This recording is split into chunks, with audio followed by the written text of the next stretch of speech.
5, networks. So you know the drill. The first presenter is Anand Badola. He will be presenting for 15 minutes from India. And it's really good news that Anand will be with us. I think the 10th of December you will be in Australia. So we are really looking forward to welcoming you. Yeah. So, yeah. Thank you, everyone. Good morning from India. It's like 11:15 at the moment, and good afternoon to all the people who are in Brisbane. It's an honor to present this working paper in this symposium. So much exciting stuff has been discussed so far, and I must confess, again, this is a work in progress, and I would love your feedback at the end. I'm a PhD student at DMRC and a student member of the ADMS. My PhD basically revolves around the emerging digital publics and discursive networks in Indian context.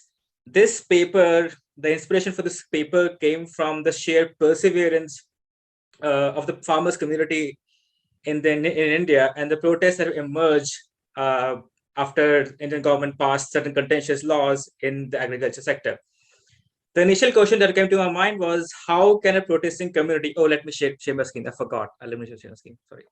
So yeah, the initial question that came to my mind was, how can a protesting community ensure a lasting resonance among the larger publics, and what role does social media play in it? That was the question that came to my mind when I was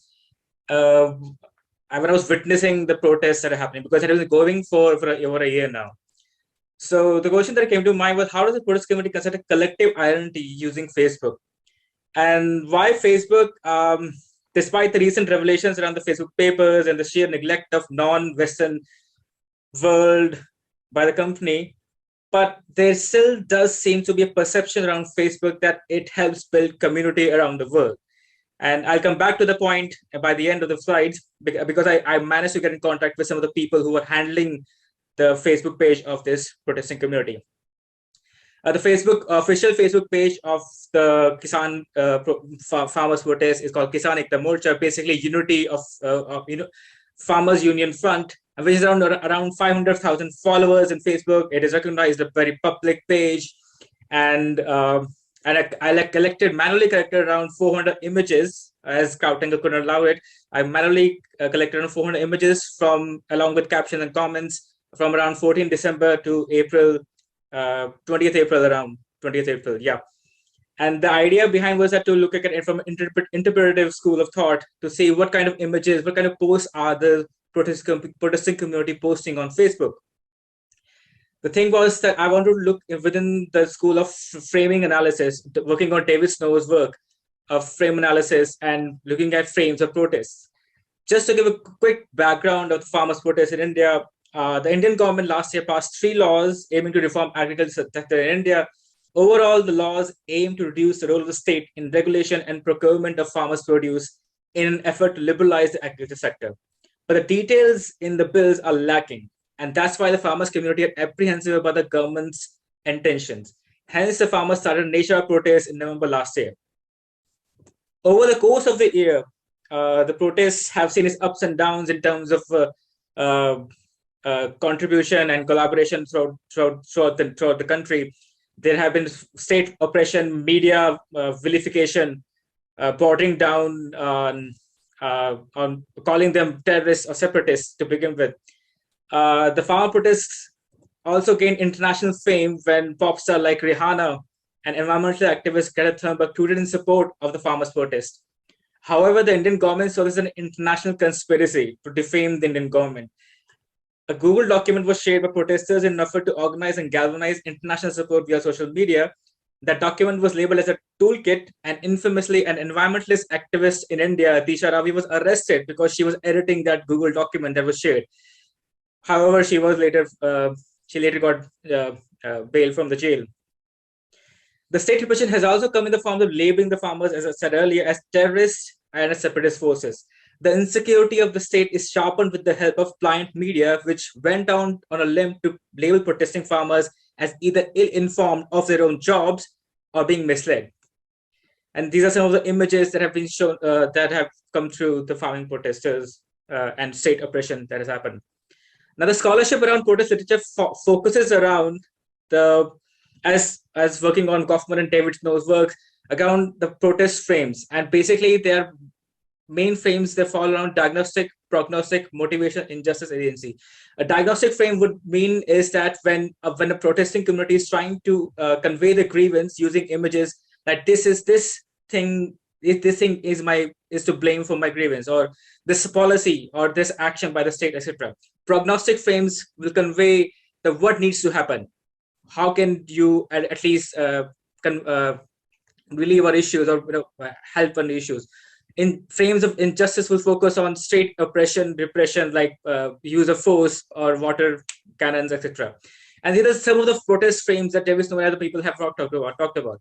But what I found interesting was, while doing this analysis of the Facebook images, that the majority of the frames fall within the collective identity frames. Collective identity are, I mean, frames of belonging, doing normal things, like in the sense that in the fact that around 80% of the posts collected from the collective identity frames such as act of cleaning. These are images from the Facebook page, and I've blacked out the faces of the protesters, but just for security reasons. But like the reason that they're using these they're posting these images of cleaning together, such daily routines, and then making them food together. In one image, we see that the protesting farmers are serving food to the police forces that they are to keep the protesters in check. Frames of children studying and learning in makeshift classroom in the protest sites. And also frames of fraternity, living together, sleeping together in various makeshift tents and makeshift homes at the protest site. Now, these collective frames try to do is to counter this, not only counter the status hegemonic discourse around the protest farmers being terrorists or separatists, but they're also trying to convey to the viewer, or to convey to the public hand, that they are normal people and they're only doing this for their rights. And look, and they're not posting these protesting the normal protest frame images like I don't know, going to strike or marching rallies, but they're posting these in majority these kind of images to convey to the viewers and the public at heart that we are like you. And that is why I think that contributes to a bigger, larger resonating factor. Now, as I said, this is still a working paper, and I'm still working on it. I'm still monitoring the Facebook posts as they keep coming on. The thing is that I also do a comparative analysis across social media platform. As the Kisan Ekta Morcha, the social media handle, has also a presence on Twitter. And after going to the activity on Twitter, it is clear that the kind of posts and framing devices used on Twitter are vastly different from Facebook. On Twitter, they are using the usual frames of protest that Davis and other scholars have talked about. Therefore, it does give a preliminary understanding that the protesting community, the people who are using social media, they have an understanding how different platforms may work and how different audiences work, are going to these different platforms. And that in itself will try to give an answer with a very complex question: what is the role of social media in sustenance of a protest? And I feel this farmers' protest, the longevity of the farmers' protest is still going on year on, is a very interesting case study to give a certain answer to it. Thank you.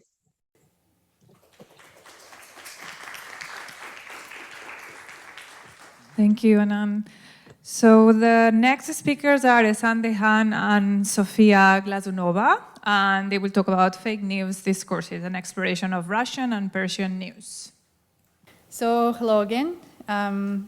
We are going to talk today on another paper on Twitter then, and another paper on fake news.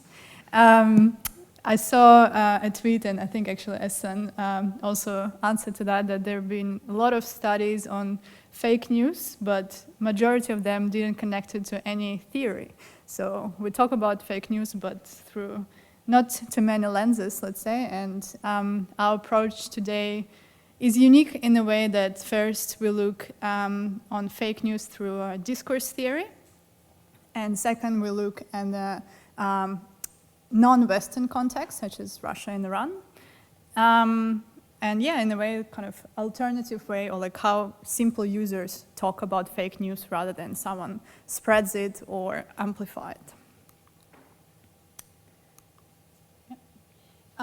So this paper is published already in the Journal of Language and Politics, and there's a special issue on fake news discourses, which actually look at through different perspectives, different countries, and how fake news used by users, politicians, news media, in what context. And I think it's really important to talk about it because, again, we look at actors who are spreading it, we are looking at the content of the fake news per se, or inauthentic, let's say, behavior spreading this, but we actually don't look at how simple people, users, weaponize it in their context and use it in everyday discourses.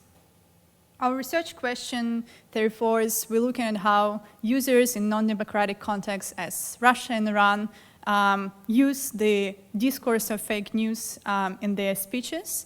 And then we always have debates, and I remember we have one of the SMART meetings discussing differences between misinformation, disinformation. Today we talked a lot about differences between these terms. But what we actually found that users actually don't differentiate, at least in our context, between these terms. So such terms as fake news, propaganda, media lies, disinformation, misinformation, they're used interchangeably to attack the opponent, as we find, and then we will discuss later.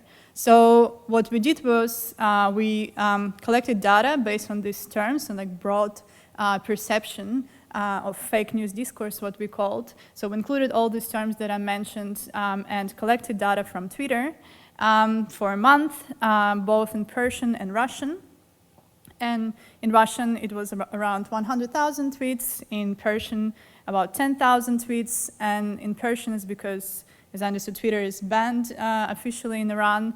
Also, I need to mention that both in Russia and Iran, this platform is not popular. But why we think that it's important to study it, because it actually reveals a lot of non-mainstream or like opposition discourses, which I think are important if we look at this context. And we often, of course, imagine Russia and Iran as like authoritarian context, but we will show you later how actually it's really distinct and diverse, let's say, scene for some discursive struggles. So we collected all this data and used network analysis to analyze both Russian and Persian context. What we saw in the Russian Twitter, there's two distinct polarized clusters. One of them is pro-Kremlin and another is anti-Kremlin. And actually found it interesting when Kate in the morning was doing the presentation and showing also the clusters that were anti-Trump and pro-Trump. So I think maybe we need to look at politics in terms of pro and anti dilemma. But what we see here, so yes, there's a really homogeneous cluster of pro-Kremlin actors. This is Russian politicians, pro-Kremlin media, for example, Russia Today too, which in Russian was talking about different topics. Particular organizations that are connected with Kremlin. But if we look at the other side, the anti-Kremlin cluster, it was actually amalgamation of different actors. And I'll remind you again, so this is the cluster of people who use in fake news discourse, so words as, again, propaganda, media lies, to attack each other. So what we found that both of these clusters are equally use these terms to accuse each other of lie, accuse each other of propaganda, of fake news, and not differentiating between these terms. And coming back to anti-Kremlin cluster, what was interesting there that we use Russian languages, and we actually omitted different languages that pop up in the network.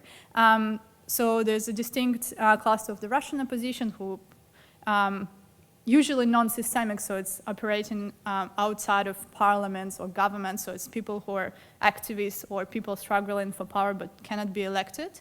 But what was interesting that they were joined by international actors, Russian-speaking users from Belarus and Ukraine who were, again, using fake news discourse, were attacking Kremlin cluster and pro-Kremlin users, accusing them of lie.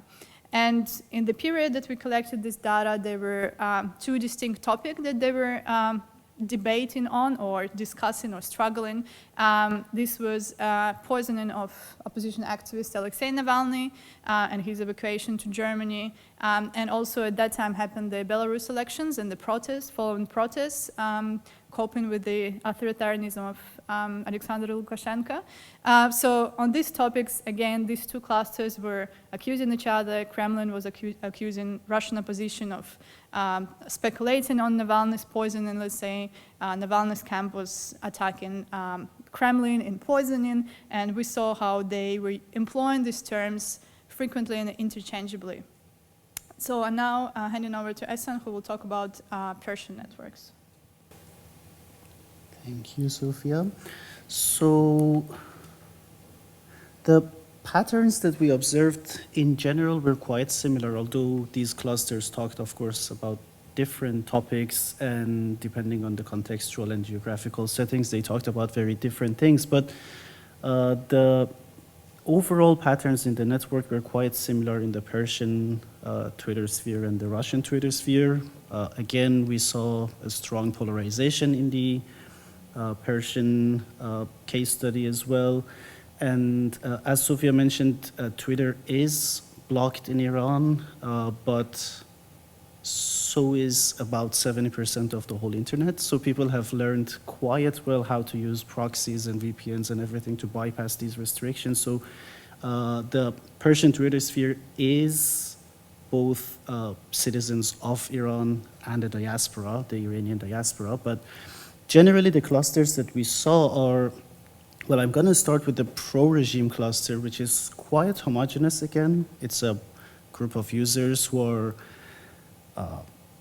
pro-Iranian government. At the time, it was the President Rouhani, who was considered a moderate president, and these were the, I would say, more principalist, fundamentalist forces in the Persian Twitter sphere who were criticizing both the moderate president, the Iranian opposition satellite TV, Western media, any discourse that was critical of the Iranian regime.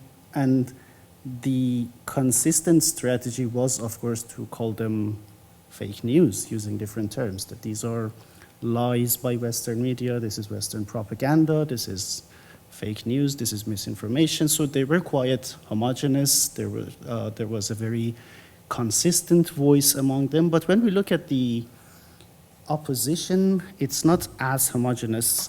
It's basically an amalgamation of several smaller discourses, what I call network discursive alliances, which is how different communities or different Twitter users use the affordances of the platform to form a larger community against a vertical antagonist, in this case, the Iranian government. So we had, a group of users that we generally call them the Pahlavi supporters. These are the supporters of the previous king of Iran 40 years ago. His son is still alive, the prince, and these are the group of users who think they will be in a much better democratic position if the son of the king can come back to Iran and create the kingdom again. There's a group of subversives, and they are self-proclaimed subversives. Subversives has a very specific meaning in the Iranian context, because in any protest in the past 40 years, that has been the title that has been used by officials to describe the protesters, that these are just a bunch of subversives. So they have now started calling themselves subversives. And they're quite actively tweeting, of course, against the Iranian government. Again, what is quite similar in both the Pahlavi supporters and subversives is the fact that they're constantly using fake news discourses as just an attack on their antagonist. One of the interesting clusters, at least to me, was the cluster of atheists.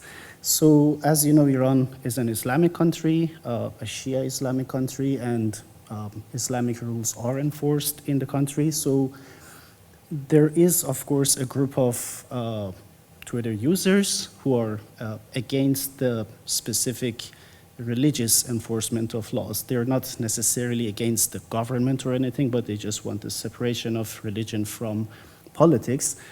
But there is a terrorist organization or a militia that lives predominantly outside Iran, the MEK, who hijacks the discourse of these atheists to then, because they don't have any social capital inside Iran. They've had attacks to the Iranian soil, bombings, explosions. So they don't have any social capital. They can't really say that we are the MEK. So what they do is to hijack the discourse of other subversive groups and atheists and government critical. Again, anything that the Iranian government does or says is called fake news by them, and then they try to discredit. And when I say anything, it's anything from transfers in football teams to what someone says on TV, so it's really anything. All right, so as a wrap-up, basically, as Sofya said, fake news discourses are basically, at least in these two contexts, are deployed as a discursive strategy just to attack the antagonist, to discredit the enemy. And there's, when you look at the tweets qualitatively, there's really no difference between how these terms are employed, how users use the term misinformation, disinformation, fake news, media lies, propaganda. I think in the Russian case we had communist propaganda, like for the Soviet history propaganda. So what was basically common was the way these were used as a discursive strategy. And one other thing that we basically point out in this paper is that the usual Western-centric understanding of that region divides these forces between the pro-government and the opposition, while the opposition is not really a very monolithic group of users. Within the opposition, we have different communities who then join forces, at least virtually online, to basically become stronger against what they stand against. Thank you.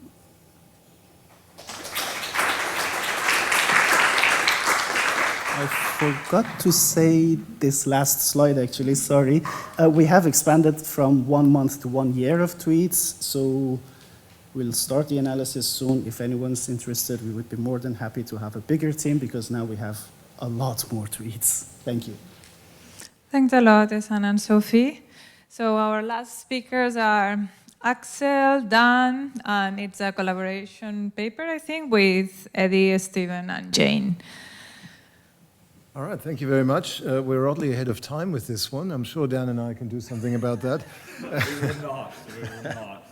So thank you. And yes, this is part of an ongoing, quite large-scale study that we're doing with a large team. So Dan and I are here on behalf of our colleagues Eddie Hurcombe, Stephen Harrington, and Jane Tan, who's been doing a lot of the data gathering for this as well. And we also have quite a bit longer version of this presentation actually on the DMRC YouTube channel, so you're very welcome to check that out.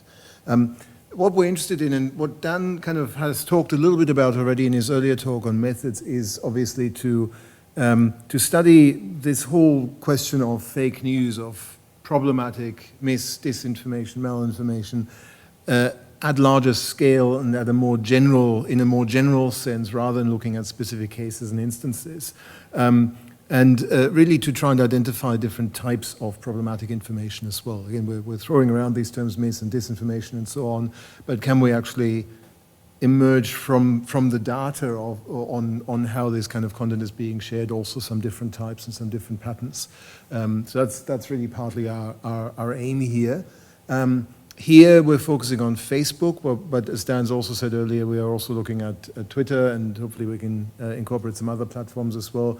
And what we're presenting here is really the large-scale kind of overview of these patterns over quite a long period of time. And of course, we're interested here in what affects these patterns of sharing over that period of time as well. We're taking here also particularly network-focused approach for the purposes of this presentation. This is all part of our larger discovery project, as you see there.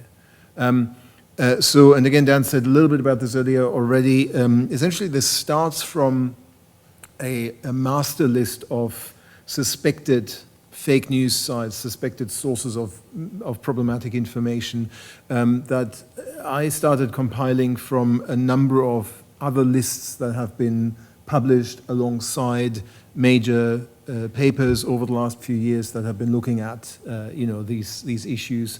Quite a number of them, a number of Kate Starbird's publications and others have basically contained in their supplementary material or in additional online materials lists of sites of domains that they've come across basically during their study. So I've pulled together as many of these as possible to compile a list that at this point has more than 2,300 domains on it, and that reaches from out-and-out fake news domains to satirical, literally fake news like The Onion, to other sources that may be more on the hyper-partisan side rather than outright mis and disinformation. So quite a broad range.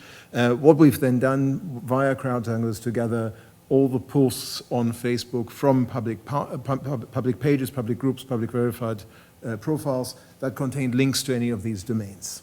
For, as you see there, the period from the start of January to the end of March 2021, start of January 2016 to end of March 2021, and that's 42 million odd posts that we've gathered. So quite a lot, as you can imagine. Again, the usual limits that apply to CrowdTangle apply here, obviously.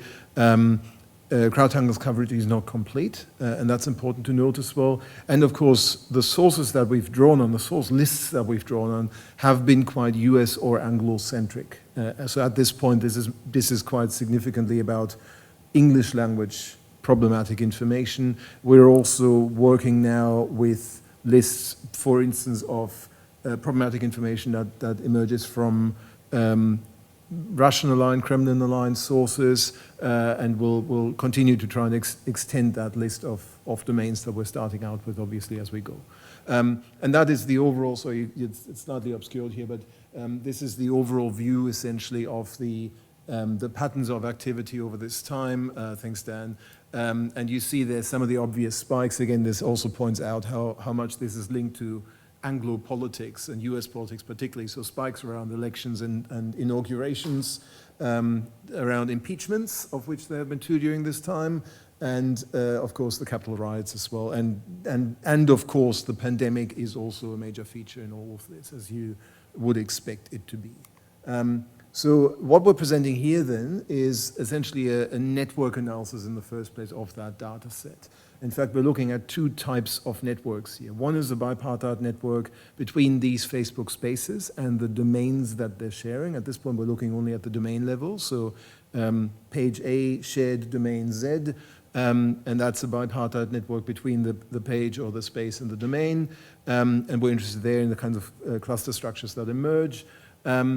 And then we're also looking more specifically at the on-sharing network on Facebook. So if a page or a group or a verified profile shared a link to a particular domain, and then some other public page or group or verified profile shared that post, that link to a domain, both the original post and the on-sharing of that post will be in our data set. So that really is about the on-sharing of that content, of that problematic content on Facebook, which is a network between public spaces only, and gives us an idea of how these public spaces actually interact with each other, how they're paying attention to each other and to each other's content, and how they continue to amplify each other's content as well. So that's the 2 types of network that we're presenting here.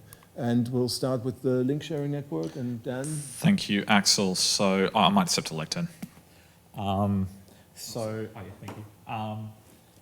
the first network we're showing you here is one of these bipartite networks. So just for those in the room that have never heard of what a bipartite network is, more simply, it is something where you have 2 entities that are distinct, and the only way for them to connect is across those different categories. So in this case, you have Facebook spaces, so the pages, groups, profiles, and you have URLs, right? These suspected fake news or genuine fake news sites. And there are only connections between those.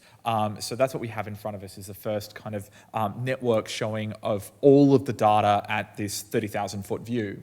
Now, in going through that, we've applied a number of lenses to the data. So we've done some thematic mapping and other kinds of deep dives into it. You can can see when you look at these networks, the larger nodes that are the more linked to or shared URLs, and they give away kind of the focus, right? You see Breitbart or you see RT or those, you're going to know kind of what's that space of the network is really about. And so this gives you an idea at the high level, the general kind of major centers of activity. Large conservative cluster, there's a progressive cluster as well, a lot of stuff around Bernie Sanders and that, which we'll get to.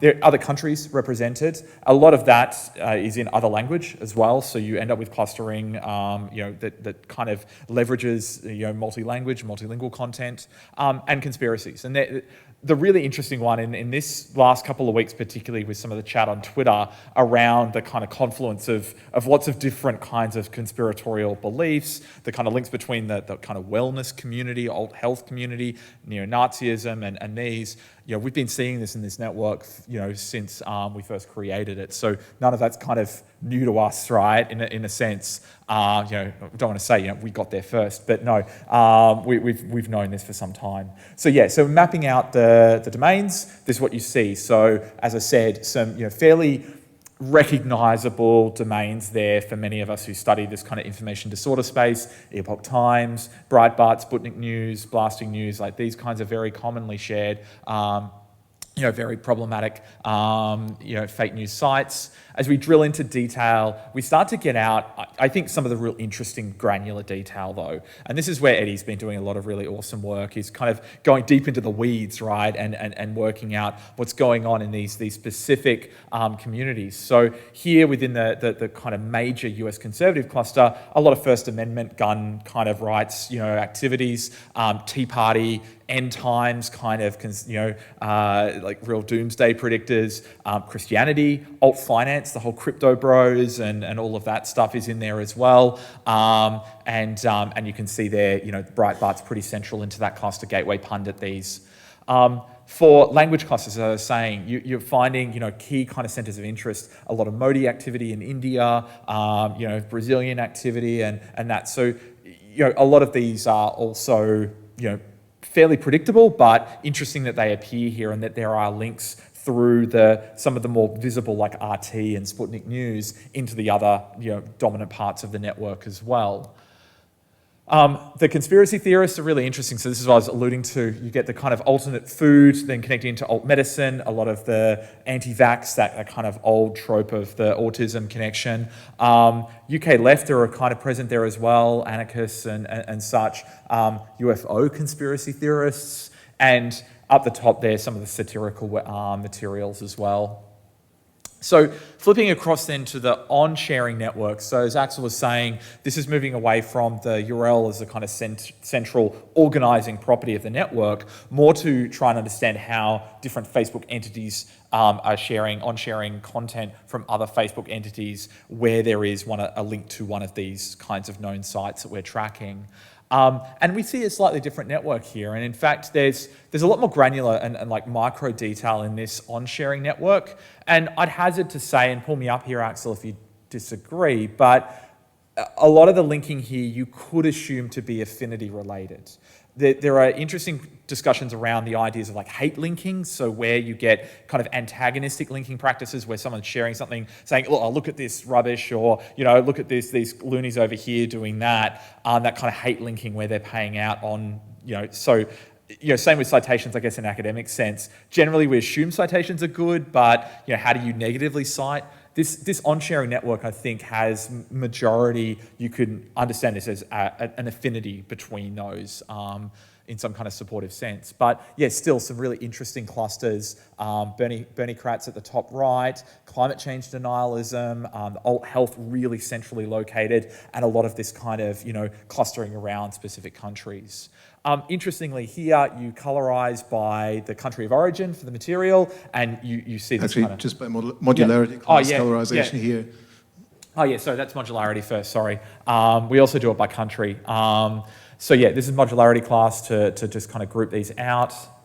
And this is the thematic grouping. So for each of these, what we did was we took the groups, all the materials that we had in the database, and put it through a bunch of very straightforward text analytics. and pulled out top terms within that. So what you're seeing here are, this cluster is clearly around Trump, conservatism, republicanism in America.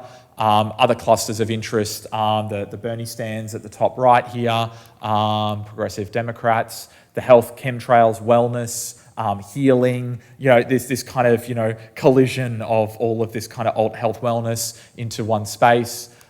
Really interesting to drill into that one further. The German cluster at the bottom here, I think it is. Spanish. Oh, Spanish, sorry. I can hardly read it. I'm looking across here. Yeah, so this is the Spanish cluster. Note here we haven't removed stop words for the other languages, so you're getting a prevalence of a lot of the general, what would be in English, the of and, language coming through. This looks like Brazil, is it? Duarte, no, sorry, that's... This is sort of a weird international kind of, you see the Biafra movement, Palestine, Duterte, Corbyn, there's lots of international, more left-wing kind of, or far-left kind of points of view here. There's a bit of Putin in there and Syria and Pakistan. And the general melting pot of alt views. That one's France. Yeah, France, and that's the German one.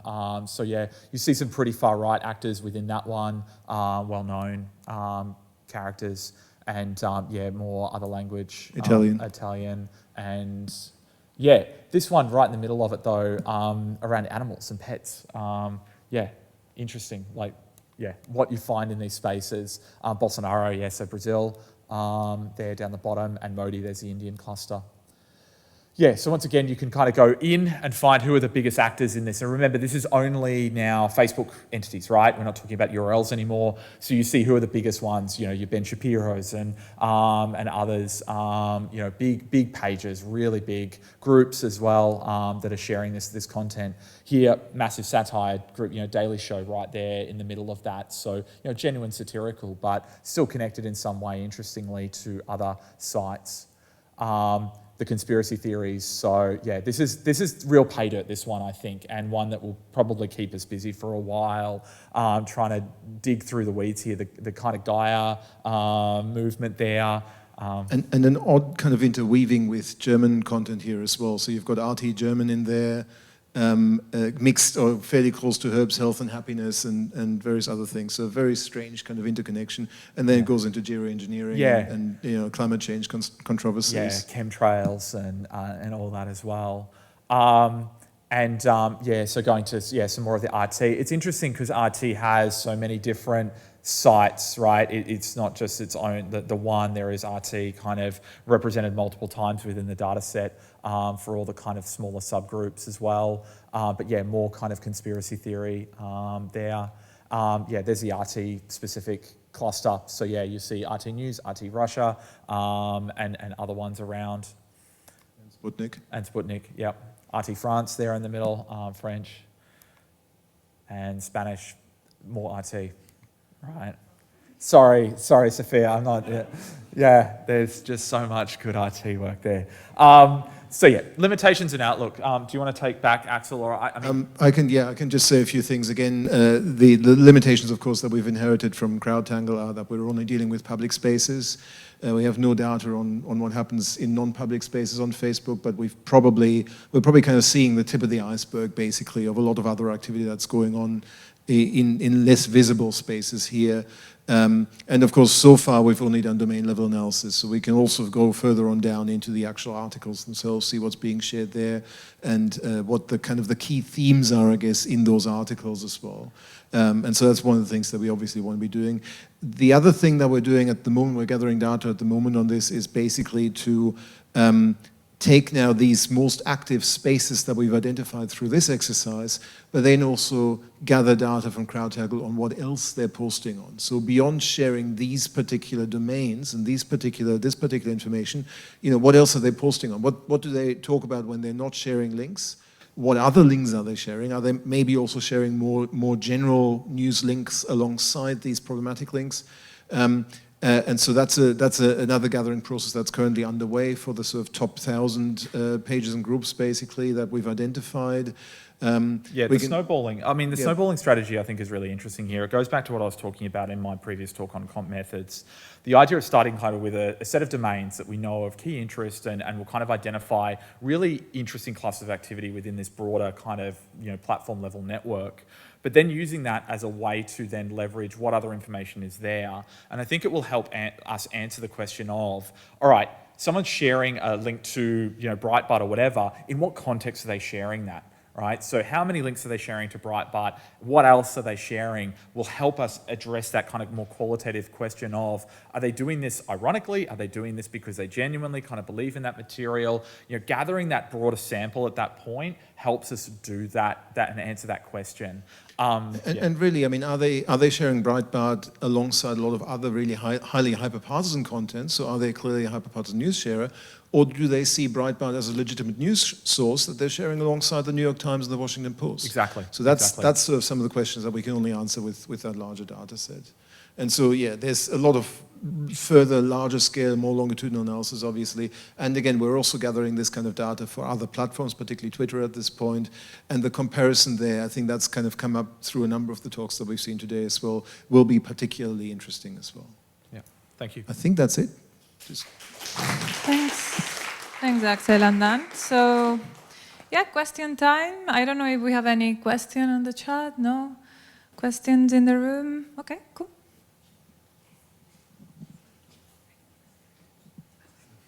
Thank you. Yes, so my question is for Sofya and Ehsan. And you mentioned at one point that sometimes in kind of Western-centric analyses or more kind of Western perspectives on, say, authoritarian or even just looking at political discourse more broadly, there's a kind of government and then opposition, or there's a mainstream and opposition. And I wondered, kind of building on that, whether through this analysis you've found any more kind of tensions or frustrations with some of the analytical frameworks we use in this space more broadly, like for misinformation, or that you feel kind of benefit from disruption, like through non-Western lenses, or, whether I do, this is not, my space to studying misinformation, but given the kind of US and maybe European dominance in this field, do you feel like there's something you learn through this about kind of more useful frameworks, or maybe more expansive, not more useful, but I don't know that. Well, I would say, not particularly in this study, but probably because we didn't look for it, because it was a 1-month data collection and with very specific research questions, but that could be a question actually for the larger data set. The only thing that this did challenge was, of course, the distinctions between the terminology that we use in academia versus how ordinary users use, and how we generally look at the opposition in these contexts, while it is not really one single opposition. But great suggestion for the larger data set, because I'm sure it will challenge a few things. Yeah, thanks. I think to add to that, I think we really need also a comparison with other non-democratic contexts, and I think we are having a discussion, I think actually today, about different, let's say, digital resistances or digital discursive struggles across several non-democratic contexts. But also I think it's important to compare it with democratic kind of discursive struggle, or even anti-Trump, pro-Trump, because I think also there we saw the different amalgamation also of discursive kind of groups of actors who were anti-Trump, but they were not necessarily, the same ideology or using the same, the same terms, even though it was a different study. But I think we really need to look further into cross-country comparison, cross-regime comparison. And another thing I think which was interesting is the languages, because in each languages, and even like comparing Russian and English, different words mean kind of different words for disinformation. Let's say, like in Russia, really distinct words is disinformation, misinformation. We don't even have these words. In Persian is medialized. Here, like, not also really prominent. So I think we really need to look at language kind of dimension, also geographical dimension, and sort of political context comparison. So, yeah. Yeah, my question is for Anand. It's like really interesting analysis that you've done here, and also like when you are here in Brisbane, you might be able to witness the protests against farm laws in India, in Brisbane, because there is a momentum going on. You can hear. So I think since you said it's work in progress, I want to put a little complicated question here, because this protest particularly is anchored by a lot of Punjabi communities, because the Facebook page is also like a Hindi Punjabi kind of community. And we've seen like protests happening in Australia, Canada, and other places, and also like the way they form publics in terms of doing charity in case of COVID crisis in UK or Melbourne. So they are known like to be that community, and also they have their history of being the anti-caste community with history with partition and 84 rights and things like that. So do you think like because they are anchoring this or leading this protest, it is this protest and the kind of publics they're forming on digital sphere is different from the other protests like demonetization or citizenship amendment? So I think it may be very complicated to compare all those events, but something that I think, yeah, is there any perspective on that? I think if you remember the CA protests that happened in India and majorly in New Delhi, similar incident happened. Like the protester occupied a certain space, and which I think we can call an autonomous zone where state activities cannot happen, and people or the protesters, they are doing their own activities free from the state. In a way, so during the CA protest, Shaheen Bagh place, a place in Delhi, in East Delhi, was an autonomous zone where protesters were doing the similar things. They were having classrooms. They were having poetry recitations. So in a way, maybe, and this is just a conjecture here, maybe the farm protest took a note from there and the relative success of CA protest, and thought that if you want a long protest, a sustained protest, then you need to think about a protracted struggle. There may be, and maybe somewhat from gaining from the overall national movement, it was a protracted struggle, that in a way that you take a high stand, you do a march, and then you go back, and then you campaign again, you think about it again, and then you do your normal activities. So I guess the success of Shaheen Bagh may have also helped. And I do understand the Sikh community of the history of Sangat and Pangat, eating together, living together. But maybe I do feel the Shaheen Bagh success may have also helped on thinking about how to think about protests and dynamics of protests in India. Maybe, yeah. I've got a question online from Katerina, and it's for Sofya and Ehsan. Will your research be looking further at strength of ties between anti-government forces as compared to pro-government clusters you've identified in fake news, the Discourse network? It'd be interesting to hear about any findings you can share at this stage. I mean, apart from work that we are doing from Ehsan, I guess, for me it's became really interesting. Yeah, I'm looking specifically on anti-government communication. I mean, mainstream is boring, but then different, again, different resistances. Maybe I'll repeat myself. Apart from Russia, would be really interesting to look, and I guess, yeah, different context and languages too. So, Katerina, we saw a lot of Ukrainian users in these networks. Katerina is our new PhD student. Can I share? She will start next year. So yeah, so I think it's really, for me, it was really interesting to see this kind of diaspora and multinational union against pro-Kremlin, which is really interesting. So it's kind of steps beyond to purely domestical struggles and goes to another level, which is international, which I think is really interesting in terms of globalism and everything. So, yeah. Thank you. Yeah, a couple of questions in the room. Thank you. Question for Axel and just in terms of some of the major connections between these groups that range, as you've pointed out, right through from political groups to groups that are concerned with health and purity and alt wellness and all of those kind of things. just going to motivation, and to the extent that one can pick up or trace back or link through this meta-analysis, these longitudinal studies in terms of Facebook pages on monetization. So in other words, if one takes the old investigative journalism thing, following the money, how quickly does one get back to people who sell in wellness products or people who sell in MAGA t-shirts and hats, etc.? Yeah. Because is it just so much of this very quickly. A grift? Yeah, very quickly. It's interesting. We did a piece with The Guardian a bit over a year ago, tracing exactly this. They call it the far-right hate factory.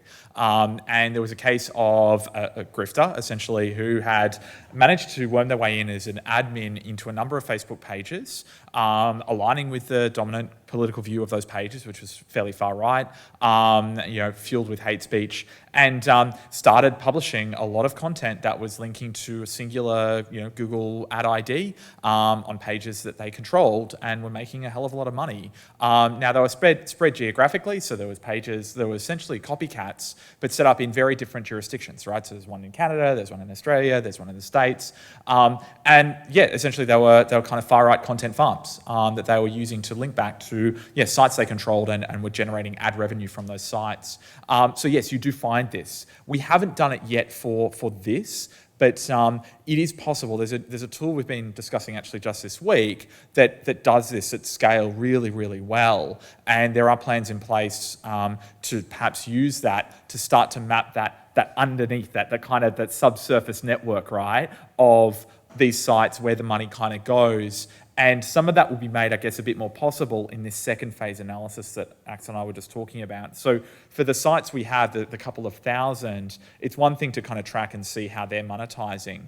But the interesting thing will be as you start to scale out and see all the other sites and links shared, how much are you perhaps getting, all right, they're sharing a bunch of Breitbart and other kind of fairly well-known content, but here are all these other fringe sites, and to see if there is some kind of interesting network of sites where there are, say, key kind of money flows going through.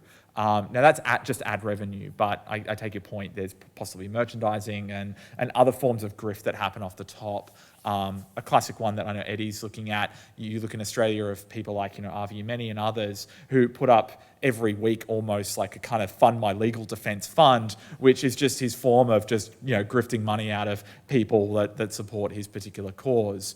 And so there are other forms of like monetary exchange, but follow the money, absolutely. Thank you. You just asked a very similar question, so I'm just going to try and make... I just wanted to say on that topic, the two areas of climate change misinfo or disinfo and disinformation campaigns that are targeting minorities to kind of dehumanize them over time, it would be extremely useful to know the money trails for those two particular problems from a social utility point of view, from social justice point of view, so I'd really encourage that kind of research. But I wanted to ask, with the work that the people like the Global Disinformation Index are doing overseas, to sort of follow the advertising dollar trails, how advanced is that in Australia? We can present another work that we did with Ehsan and Kate. So we were actually writing the Global Disinformation Index report. I don't know, I think probably the CEO of Global Disinformation Index can talk better on the advertising, but I think the common problem that they found that a lot of organizations are actually sponsoring content, not even knowing that their particular websites are at risk to disinformation, and many websites. And I mean, in Australia, we found that it was a low risk to disinformation for many websites, especially those that belong to two major media networks, such as News Corp and Nine Entertainment. But we talked a little bit, I think, in the morning session about it, that the methodology of that approach is, and GDI in general, I hope they won't be angry with me, it's like a little bit doubtful that a lot of things we can't grasp through this index, and especially, for example, videos. So there's a lot of video ads embedded in videos, but Global Disinformation Index don't assess it, for example, only texts. And I think there should be a lot of formats and a lot of thinking beyond mainstream on how to identify and what kind of methods and what content to look for. So. And one other thing to add is that through works similar to the Global Disinformation Index, it might be easier to fight advertisement in those websites, but it is extremely harder to track advertising money. So like what we did with the GDI and the same methodology that they do in several countries is to identify sites that are at higher risk of disinformation and then give that list to advertisers to convince them not to advertise on those websites. But they don't follow the money necessarily. And even if we do, it might be easier in countries with very transparent financial systems, but it might be extremely harder in other contexts. Again, going back to the question that Axel and Dan actually answered, like, I have identified a good list of COVID misinformation actors in the Iranian Instagram space, and that stops there, because the Iranian financial system is not necessarily transparent, it's not connected to the world finance, so you can't really trace the money. So you know there are actors that are spreading this misinformation, you don't know where their money comes from and what they're selling or how they're funded. You just know that they're followed a lot and they're sharing the misinformation. So I think it works in some cases, but not in all cases in a way. So yeah, going to Sofya's answer with the Global Disinformation Index in particular, the methodology can work to some extent, but not completely, because it's always a game of cat and mouse. Like you discover some strategy, they mask it. Then it's just the next step, Can I take that as an opportunity to give a plug for another project though, right? So in the Centre of Excellence for Automated Decision Making in Society, we've got the Facebook Ad Observatory. Now that is the first plank in an approach to try and bring greater transparency to advertising in general, right? And we're specifically talking online advertising. But through that, and there's another project as well, linkage project that Jane is working on with us, where we're trying to gather advertising data as well. There is also the Poly Dashboard project with Ryson that we've got a partnership with that Axel and I and others are involved in that looks to aggregate Facebook advertising specifically around elections. All these projects have one thing in common, and it's driving forward the idea of transparency in like what advertising is there, how much money is being spent on it, who is seeing it, kind of leveraging and making transparent all of that, because we don't even have a complete picture of, the complete space of advertising that situates out there, let alone these questions of where that advertising is landing, like what sites it is on and such. And I think we need both pieces. We need to know kind of where the ads are, but we also need to know what those ads are themselves. You think in Australia and the amount of advertising from Clive Palmer, it's pretty much everywhere on every billboard and every kind of website and web platform. But how do we account for that complete in its entirety? Because the tools don't exist. Pre-roll advertising on YouTube is basically unscrapable. These kinds of forms of advertising just kind of disappear without any kind of record. So yeah, I think we are leading a few approaches to try and tackle that larger issue around the invisibility of online advertising in the sense of accountability and transparency. Yeah. All right, so I think that we can wrap it up. If you can join me in thanking the speakers again. And